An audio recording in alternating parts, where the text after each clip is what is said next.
Koida block Kusumidihi Harsha petrol pump परिसर में साधारणतंत्र दिवस पालित।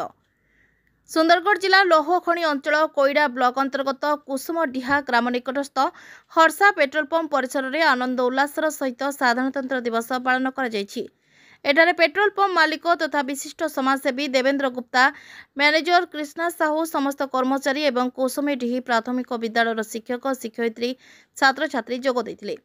श्री देवनारायण गुप्ता पताका उत्तोलन करथिले। समस्ते पताका उत्तोलन पर कुसुमडीही स्कूल छात्र छात्री मानक द्वारा देशात्मक बोधक संगीत गान कर परे देश मातृकार सेवा पई बलिदान दैथिबा महापुरुषों जीवनी विषय उद्बोधन देथिले। वंदे मातरम, भारत माता की जय, महात्मा गांधी की जय नारारे प्रकंपित होइतिला अंचल। समस्ते संविधान को सम्मान देई कार्य करिबा पई कहितिले। परे पिलामानंकु मिष्टान, फल, बिस्कुट प्रदान करा जायतिला।